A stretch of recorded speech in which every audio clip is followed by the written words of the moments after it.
Welcome back to the original bones of advertising. No glitter, none, nada, nothing. Just bare bones. Just the bare young bones. We won't say the old bones. The bare young bones of advertising. Back, JD. Bones. Welcome aboard.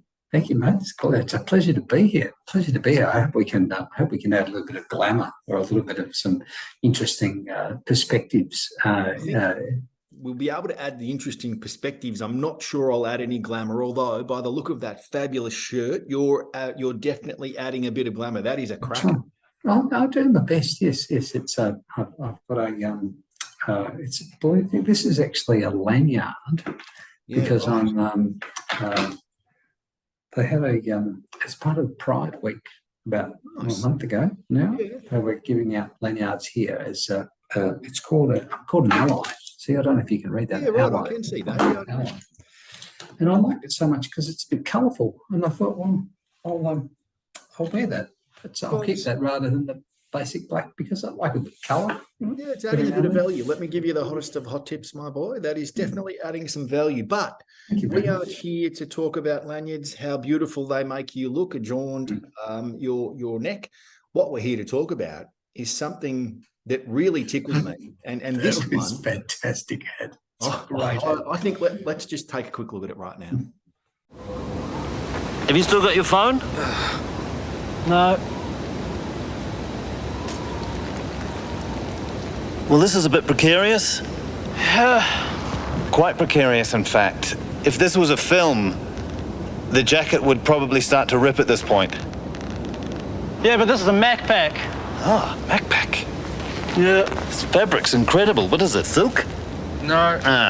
But it is water resistant. Yeah, good. Oi, someone's coming. Hi. Oh, this is a bit precarious. That's what I was saying.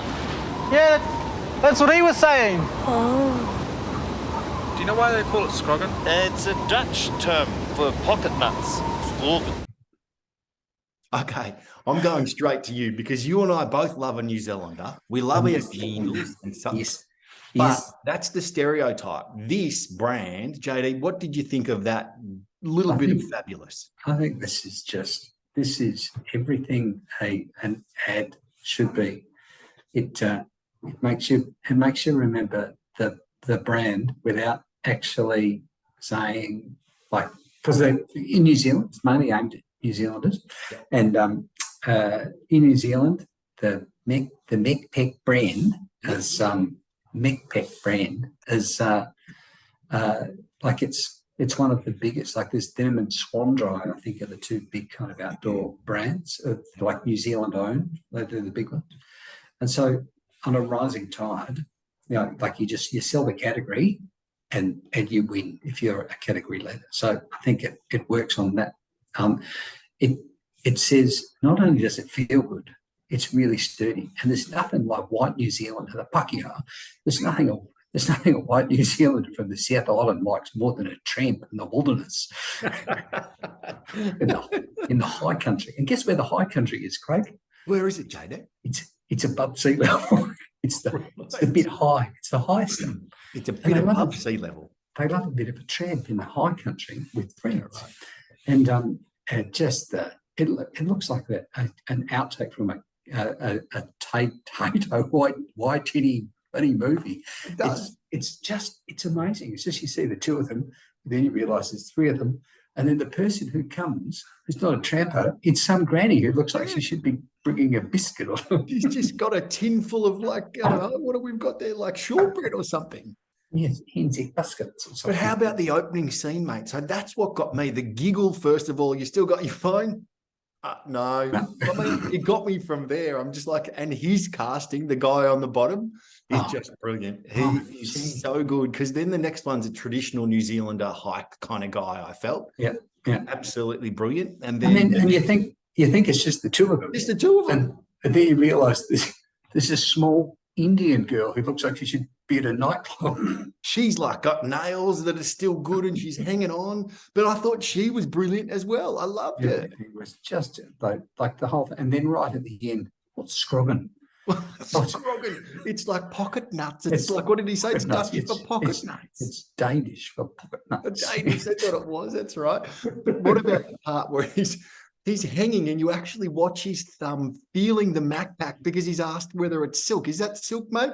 No, but it is waterproof. No, it is water resistant. Yeah.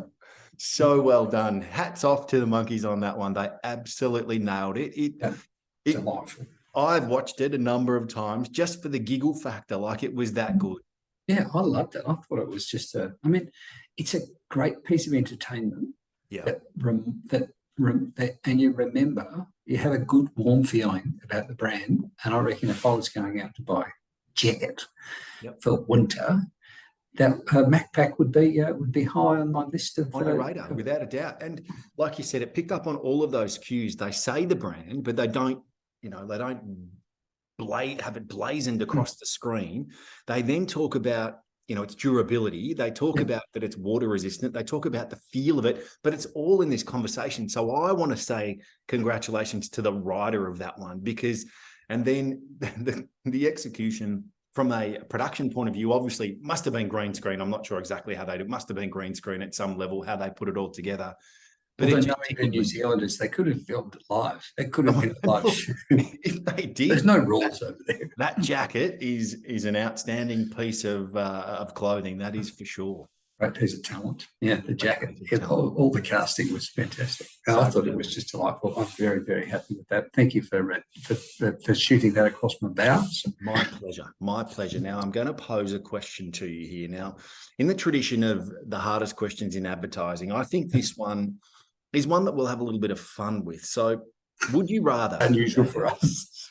Unusual for us. Would you rather work only in traditional advertising for the rest of your life? So traditional, we're going to say TV, radio, and print. Okay, so traditional media. Just traditional media. Yep. Traditional media. Or would you rather just work in digital / social media, not social media for the rest of your life as an advertising genius? I'm going to take this in the spirit in which it's in which you've given it, because more and more we're finding that outdoor is a digital media, television is a digital media, radio is certainly a digital media. So it's all digital now. It's all digital because that's the delivery technology. But I'm going to take it in the spirit in which it's given it, and I'm going to say I would prefer to work in the digital and social medium, because I think the digital component has to be a brand building component in there somewhere, and I don't think it's been correctly found, and that's what I would like to be searching for. I think traditional television, radio, outdoor, print, magazines have been great for building brands to date. Yep. And no one has really found a great way of building, like genuinely building brands through social, because the medium itself, Marshall McLuhan is right, the medium is the message, children. Go and look it up, 1967, do yourself a favour. The medium is so fleeting and short term that it's actually hard to get people to engage properly with the message. So I think there is some opportunity there that has been missed, and my ego says that I would be the one to find it. I love that. I tend to agree. I love that there is the confidence in your ability to find a way through the forest to come up with a brand focused digital campaign. I'm gonna head down the same path as you, but for a different reason. I find that the digital space in today's current advertising world connects itself so well to the data-driven campaign. So our ability to look at how effective something has been is really a lot more comfortable in that digital space. We get information very quickly. We can respond to that information quickly, and we can then pivot to ensure we're getting the biggest bang for our buck. We're putting most of our money into the medium that's generating the most return for us. I think from a traditional point of view, it goes back to something else that I really love. And I was reading yesterday about the need for marketers to be very focused on the customer and understanding the customer strategically before they go tactical and build campaigns. But I find that the traditional mediums of TV and traditional radio and then traditional print, whether it's newspapers or magazines, as we said, the ability to quantify or qualify results in that space without going through the entire process of brand tracker research. So where were we when we started, net promoter score and so on and so forth. I think that makes it a lot harder, but also cost. So cost is the other reason that I think it's better to play in this space, because the cost of creative is no different, whether you're creating a TVC or whether you're creating an ad for broadcast video on demand or for social media.